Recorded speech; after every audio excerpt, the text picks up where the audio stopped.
Hi, welcome to episode 311 of the Corner of Knit and Tea. My name is Laura. I'm also known as Fluffyk on Ravelry, Fluffyk on Instagram and Twitter. I blog over at thecornerofknitandtea.com, and that's where this episode and every episode show notes will be. And I have an Etsy shop where I sell my handspun yarn and patterns. Hi, how are you? It is Monday, January 4th of a brand new year. And here's hoping 2021 is brighter than 2020 was. I know nothing changes overnight, and there are not drastic changes in the world from what was going on at the end of 2020, but I am still hopeful for a new year and that things will get better as the year moves on. I hope that you enjoyed a little time off towards the end of the year and were able to either spend it with close relatives, people in your household, or were able to enjoy a little bit of alone time before the year started. We rang in the new year very quietly. Last week we worked a little bit, but not too much. Watched the entire Harry Potter set of movies. We have owned them forever. So despite my J.K. Rowling feelings, we watched the movies. And I got lots of crafting done and just enjoyed not thinking too hard.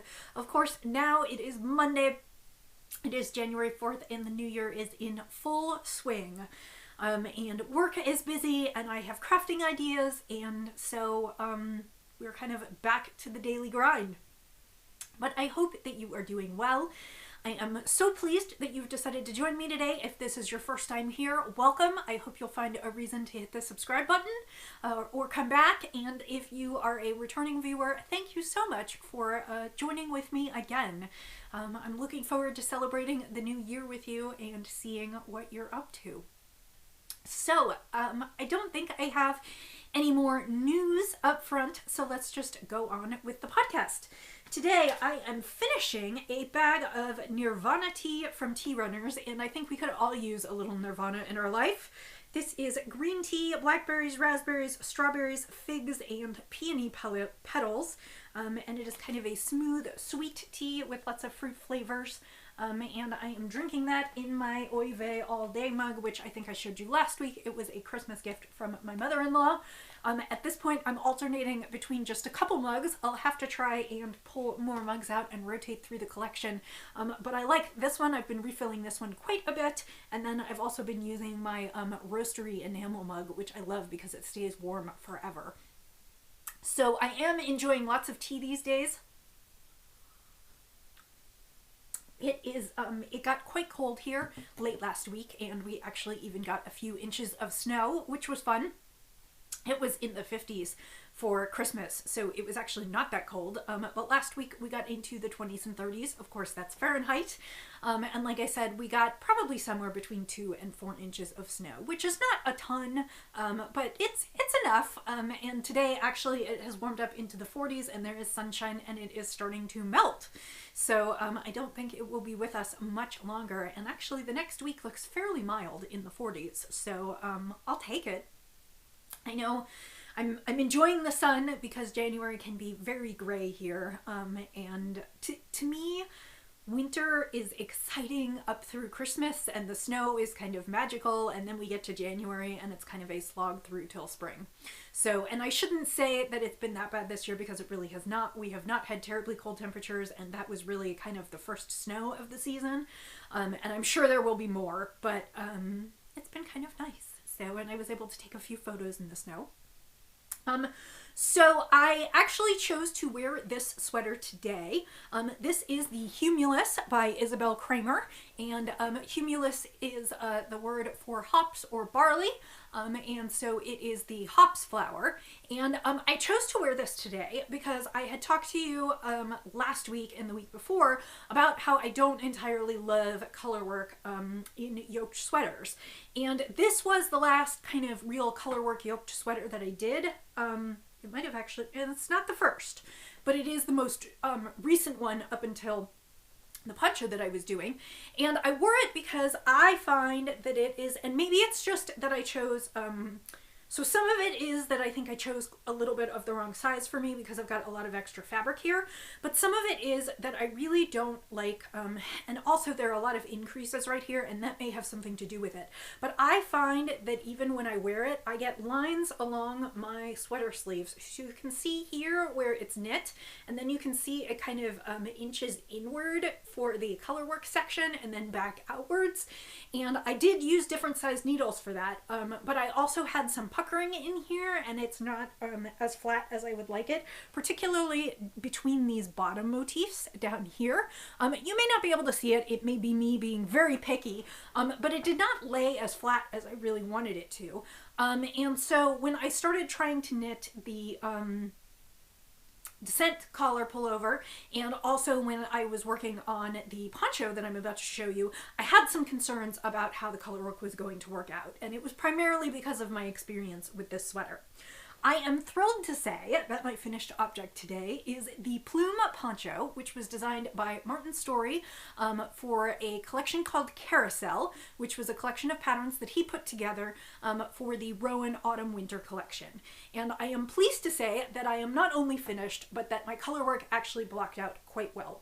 There are a few spots where I have just an itty bit of puckering, but I think I did pretty well on the color work, and I also think this is Rowan's Alpaca Soft DK, and the alpaca makes it really drapey, and so I think I gained a little bit in the sense that it wasn't full wool, so it's not as springy, and when I went ahead and steam blocked it, it relaxed quite a bit, and so I think I've gained a lot from that, and I am very pleased with it.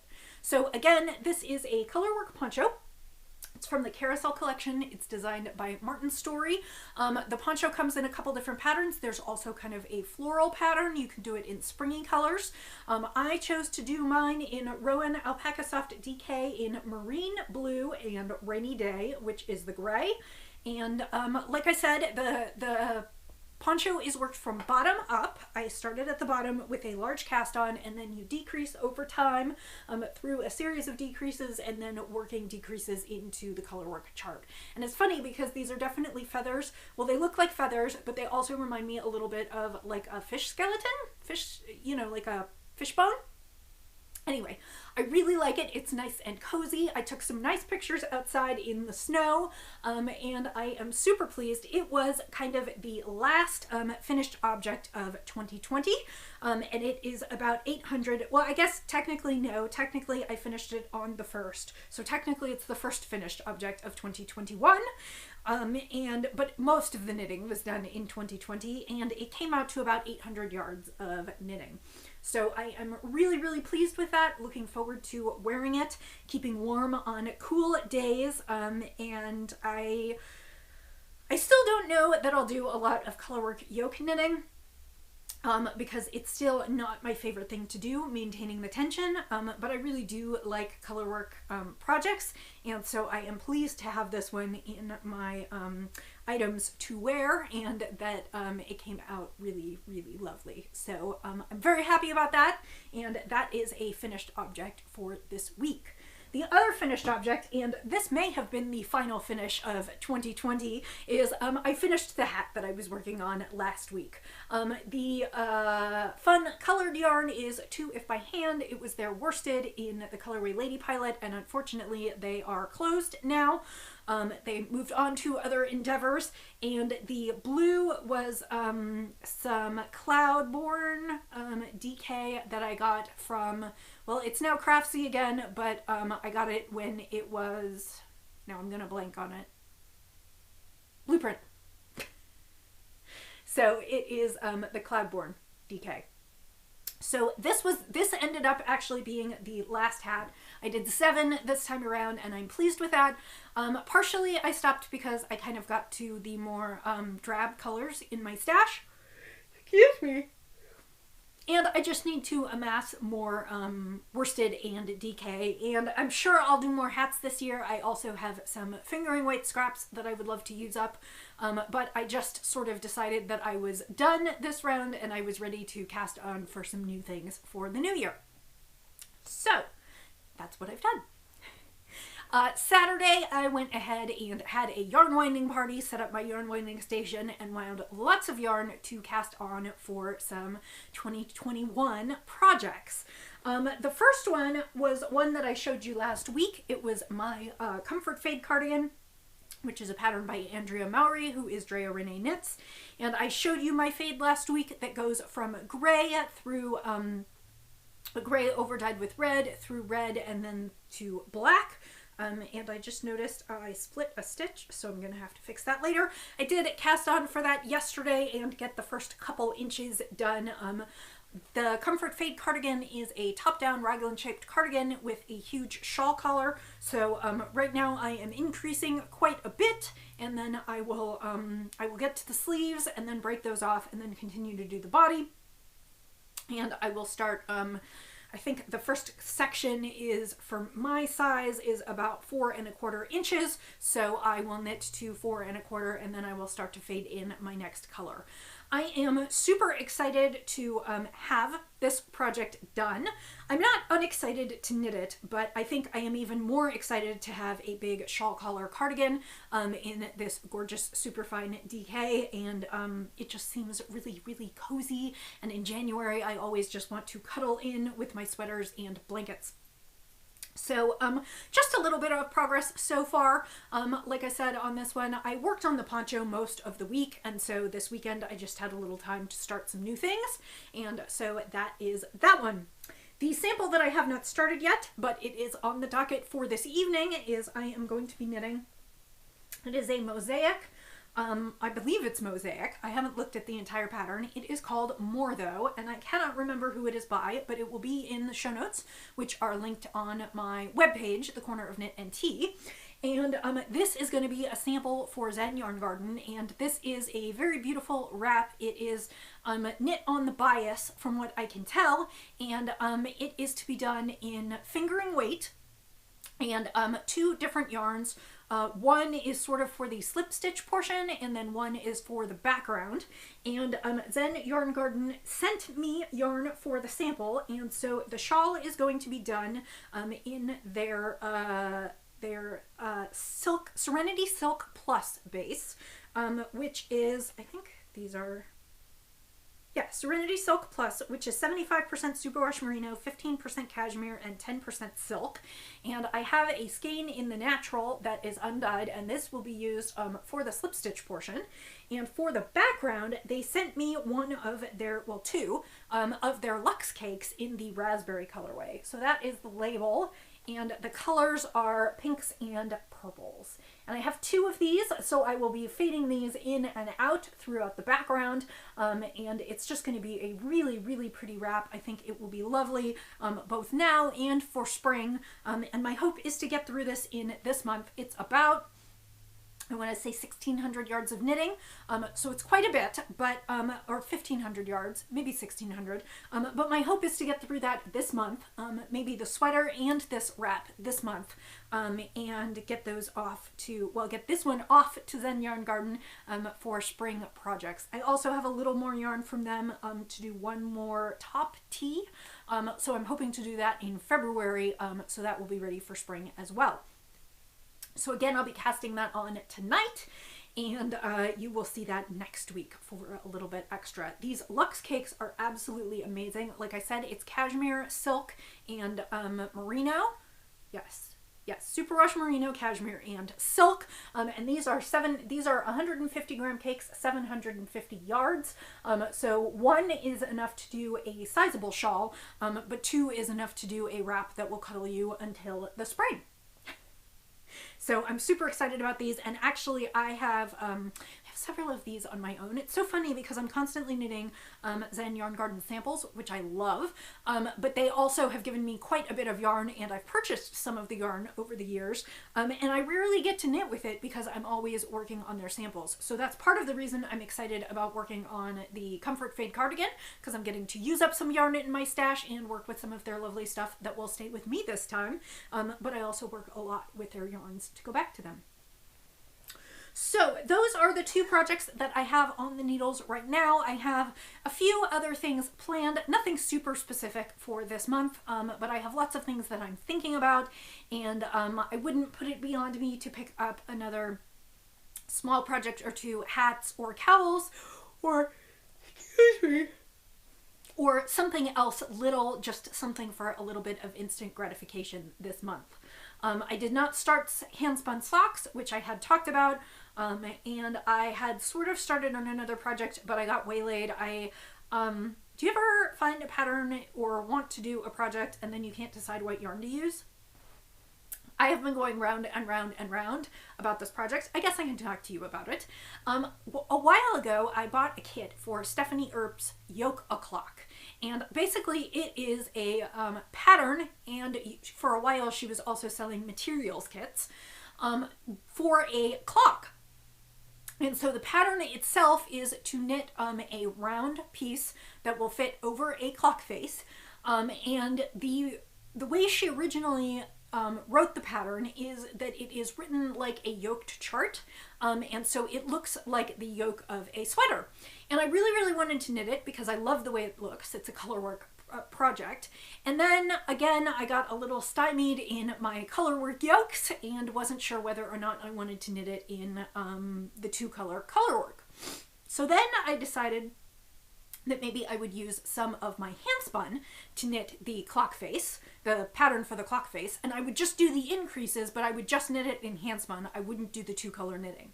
So I cast on and I got maybe 10 or 15 rows in, and it sort of wasn't doing it for me. I don't know whether I picked the wrong handspun or if it's just because it was such a small object.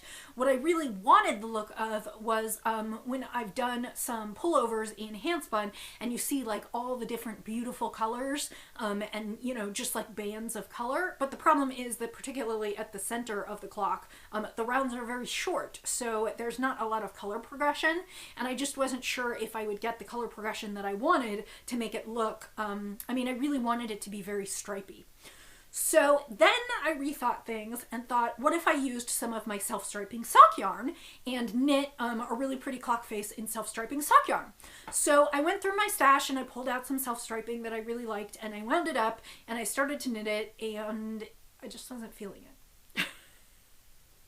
So now I'm thinking maybe I'm going to go back and just do the color work the way it was intended, because that's kind of the look that I'm looking for, but then I'm not really sure what yarn I want to use. I can totally use leftovers, but I haven't decided which two colors I would like to use, because I have all kinds of colors in my stash, and the question is what is going to be A, a good contrast because I want the color work to show up, and B, what is it that I want to put on my wall. And I realize this is not a be-all end-all decision, because I could easily take whatever I make off the clock and put a new cover on the clock, a new face on the clock anytime I wanted. So I really should not be obsessing about this much, but I just can't seem to find exactly what makes me want to do the project, and so I have sort of put it on hold until I'm a little more in the mind frame for it. So, and then the cool part was that for a while she was selling kits, so of not so much yarn, but the materials to make the clock. So she designed the clock pattern to be the size of a record, an LP. And so she suggested that you could go to Goodwill or elsewhere and buy an old LP, and of course it wouldn't matter if it was scratched, and you could use that as your clock face. And then she also sold the mechanics, you know, a little battery pack and mechanism to go on the back of the record so that you could mount it, and then also the clock hands, which mount on the front of the record, and I think it requires a screwdriver and a few other little bits to put it together, and then you can hang it on the wall and it will be an actual functioning wall clock, hence the name Yoke O'Clock. Anyway, so that is to be continued. I will bring it back at some point. I had sort of hoped that I would get inspired and knit it and bring it back and talk to you all about this cool object. If you want to learn more, I will put a link to the pattern in the show notes, and also a link to Christy Glass did an interview with Stephanie Earp, and she talked about it and showed it, and that was actually where I heard about it first and where I bought the kit. It doesn't look like she's selling the kit with the materials anymore, but she does have a supplies list of what you would need and the pattern itself details how to knit not only the knitting, but also the assembly of the clock. So, yeah. Fun project, something for the new year when I can make up my mind. So, quick sip of tea.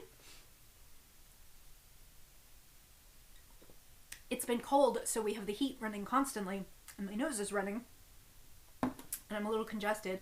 I'm not ill. We haven't really been anywhere, and I have no other symptoms, so it's just, you know, dry throat and some of that. So let's talk about the spins. I did finish what I was spinning last time, which was bitter roots and sweet fruits. I put the wrong words in that all over, and it is this was 70s merino, and my guess is it will be about 300 yards of a sport to DK weight. It was quite heavy on the pinks and purples, and then it had little bits of greens and oranges and a few other colors in there, blues. As you can see, like I said, it is quite heavy on the purples, and then there are these little pops of other colors in there. It's spun up beautifully. It's nice and soft. I still need to wash it, so it is not quite ready for the Etsy shop because it needs to be washed and then weighed and measured.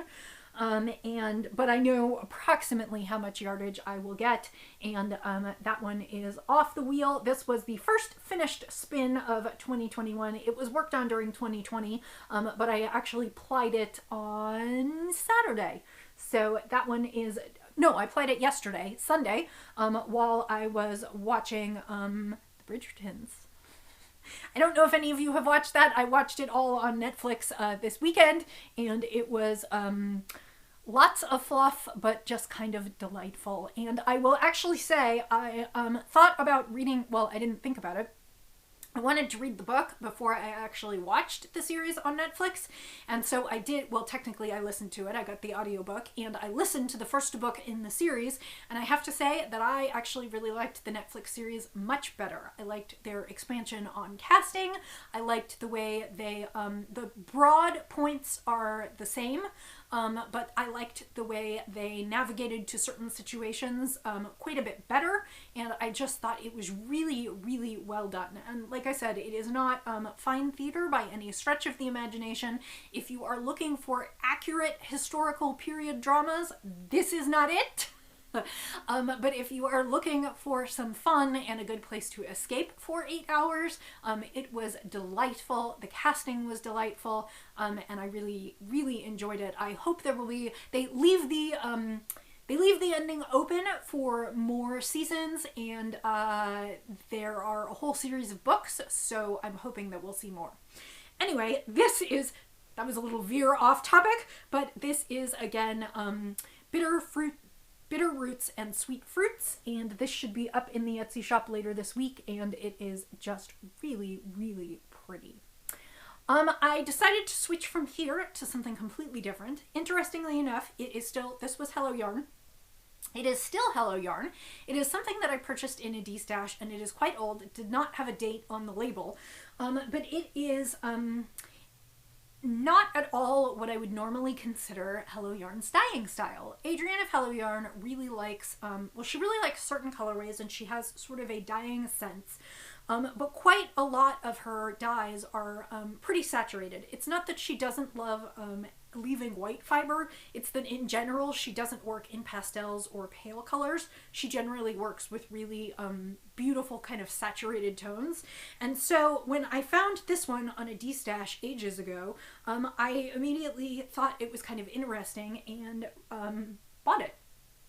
And so this is called Mist, which I feel is appropriately named, and the vast majority of the braid, this is only half of it because the other half of it is on the wheel already, half of it is a misty kind of minty greeny grayish blue.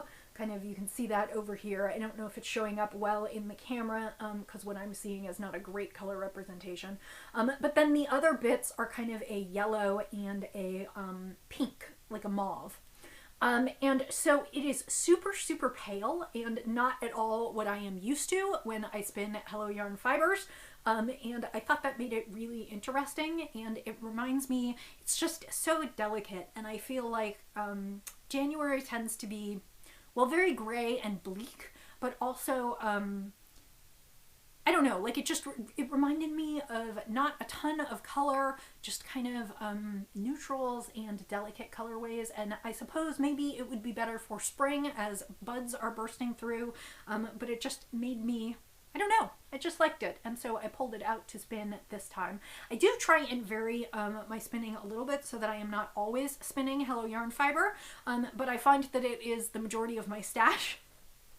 Because I have been part of the club for a really long time, and so I will try and bring some other things to spin in 2021, but I just liked this as kind of a neutral, fun, kind of a different palette as a start to the year. So this is what's on the wheel this week, and hopefully I will have it done next week. I tried to rearrange my spinning over the holidays so that I am finishing and plying the skein on the weekend so I can show it to you on the Monday podcast. I had gotten in this place where I was plying on Monday or Tuesdays so I could only show you the bobbin full of singles, but I really like showing you the finished product. So I'm trying to front load and we'll see how long I can stay on that schedule. So that is what's currently on the wheel. I think that's about it for now. I hope that you are enjoying a happy and healthy new year, that you are staying in good health where you are, that your new year has started off well, and that you have something to look forward to this year, or have thrown yourself into some crafting for the season. I always find that I craft for other people towards the end of the year, October, November, December, and in January I like settling down with cozy projects, blankets, and the like, and working on something for myself. In past years I have hosted the Selfish Knit Along, and I don't think I'll be doing that this year because I'm not really using the Ravelry group right now, but I encourage you to practice some self-care and cast on something cozy and lovely for yourself that you can get some enjoyment out of all year long. You know, I was thinking about, I had a friend ask me a few days ago if I had any crafting goals for the new year. And I thought about it, and in past years I have set goals. I've set number of pounds of fiber I want to spin. I've set numbers of sweaters I want to knit. I have set numbers of patterns I would like to design. And I haven't set any goals this year, and I think that's because I just don't know what this year is going to bring, and I don't know how I'm going to be feeling. I mean, last year I had a goal to, you know, design 4 patterns, and I think I did 3 patterns, but like most of the year I just was not feeling very inspired. So, you know, last year one of the things that I decided, and this is not something I always let myself do, but I decided that last year everything in the world was so unpredictable, and some days everything felt so hard, that I was going to make my crafting a place where I only found joy. So aside from my commitments, which I do enjoy, but aside from my commitments where I had committed to produce samples or return things by certain deadlines, I decided no matter what I wanted to cast on, no matter when I wanted to cast it on, no matter what I wanted to work on, I was going to let myself do that, because there was so much that I couldn't control and so much about the year that wasn't necessarily happy, that I felt like it was taking care of myself to do what I wanted to do in my crafting. So if there's one thing I have a wish for you for this January, is that you take care of yourself and you explore something that's fun to you. Now maybe that's learning a new technique, maybe that's sitting down and knitting scads of garter stitch, maybe it's a cozy sweater, maybe it's knitting yourself a nice pair of socks. Whatever it is to you, do it for yourself and try and find some happiness in that. So I will stop rambling. That wasn't planned. I always feel like I ramble at the end trying to say something useful and I don't know, important. But I hope you have a lovely week. If I do as I should, you will be seeing this podcast either Monday night or Tuesday morning, depending on when you check in. And I hope you have a lovely week ahead and look forward to speaking to you again. And I will say, as I always do, happy knitting, happy spinning, happy sipping, and I'll see you next time. Bye.